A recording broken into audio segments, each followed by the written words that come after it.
ওং নমঃ শিবায় ওং নমঃ শিবায় হর হর ভোলে নমঃ শিবায়।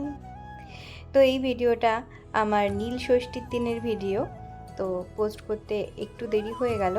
তো এইটা হচ্ছে গিয়ে আমার মায়ের বাড়ির শিব ঠাকুর। নীল পুজোর দিন ঘরের শিব ঠাকুরকে আমরা প্রথমে জল অর্পণ করেছিলাম। মহাদেবকে জল অর্পণ করে সুন্দরভাবে সাজিয়ে আমরা চলে গেছিলাম আমাদের পাশেই একটা মন্দিরে। চলো সেখান থেকে ঘুরে আসি। প্রথমেই দেখে নাও, মন্দিরে মা তারা রয়েছেন। এখানে মা রোজ পূজিত হন। তোমরা যারা সোদপুর খোলা বাজারে থাকো তারা হয়তো এই আশ্রমটা চিনেই থাকবে। একদম ঠিক ধরেছ, গোপাল বাবা আশ্রম এটা। একই মন্দিরে তারা মায়ের সঙ্গে লাড্ডু গোপালও কিন্তু বিরাজমান। আর তার ঠিক পাশের ঘরটাই আমাদের দেবাদিদেব মহাদেবের ঘর।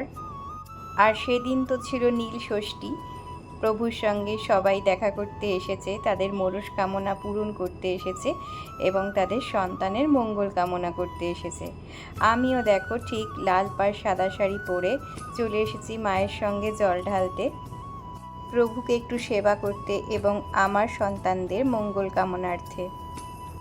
বিয়ের আগে শুনেছি সব মেয়েরাই শিবরাত্রির উপোস করে, কিন্তু জানো তো আমি ছোটোবেলার থেকেই মায়ের সঙ্গে নীলের উপোস করতাম। শুধু ওই মোমবাতিটাই জ্বালানো হতো না। নীলের উপোস বলো বা শিবরাত্রির উপোসই বলো, দুটোতেই তো বাবার মাথায় জল ঢেলে বাবাকে একটু সেবা করা হয়। তাতে বিবাহিত বা অবিবাহিতের কোনো প্রশ্নই নেই। তবে হ্যাঁ, নীল পুজোতে সন্তানের মঙ্গল কামনা করে মারা যে প্রদীপটা জ্বালায়, সেই প্রদীপটা তো আর অবিবাহিত মেয়েরা জ্বালাতে পারে না। সেই কারণেই হয়তো বলা হয় মেয়েরা নীলের উপোস করতে নেই, ওটা বউদের জন্য।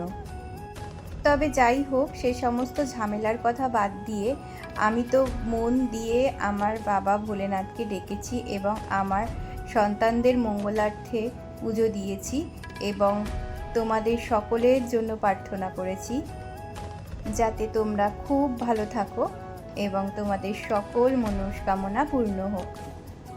অত সব মন্ত্রতন্ত্র তো জানি না, তবে শুনেছি ভোলে বাবা একটা বেলপাতাতেই নাকি তুষ্ট। মন থেকে যদি বাবাকে ডাকা যায়, বাবা সকলের মনের ইচ্ছে পূরণ করে।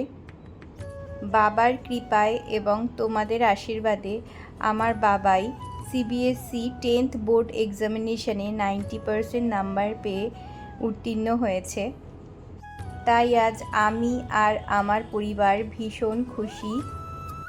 তাই দেবাদিদেব মহাদেবকে ধন্যবাদ দিয়ে নিজেকে ছোট করার কোনো মানেই হয় না, কারণ তাদের ইচ্ছেতেই এই দুনিয়াটা চলে, তাদের ইচ্ছেতেই সব কিছু হয়। এখানে আমি আর আমার মা আমাদের সন্তানের মঙ্গলার্থে মোমবাতি জ্বালিয়ে নিচ্ছিলাম। তারা জীবনে যেন আরও সফল হতে পারে সেই কামনাই করছিলাম। তবে সকল মা বাবার উদ্দেশ্যে আমি একটা কথাই বলবো, মানে এটা আমার মনে হয় যে যতই তুমি সন্তানদের ওপরে দায়িত্ব কর্তব্য পালন করো না কেন, সন্তানদের ওপরে নির্ভরশীল কখনোই হওয়া উচিত নয়। কারণ এই কম্পিটিশনের যুগে যখন তোমার বাচ্চারা নিজেদের লাইফ নিয়ে খুব বেশি ব্যস্ত হয়ে পড়বে, যখন তোমার খেয়াল রাখতে পারবে না, তখন কিন্তু তোমারই মনে বেশি কষ্টটা হবে। তবে সেসব কথা এখন থাক। দেখো এখানে পাঠ হচ্ছে, এখানে নীল পুজো কেন হয় সেই কারণটা নিয়েই এখানে পাঠটা চলছিল। ভিডিওটা করার সঙ্গে সঙ্গে কিছুক্ষণ দাঁড়িয়ে শুনছিলাম, বেশ ভালো লাগছিল শুনতে। আর ইনি হলেন আমার দিদা এবং আমাদের সকলের গুরুদেব শ্রী শ্রী গোপাল বাবা। ওনার নামকে উদ্দেশ্য করেই এই মন্দিরের নামকরণ করা হয়েছিল। আমাদের পুজো দেওয়া কিন্তু একদম কমপ্লিট হয়ে গেছে। এবার আমরা বাড়ির উদ্দেশ্যে রওনা দিচ্ছি। ভিডিওটা কেমন লাগলো অবশ্যই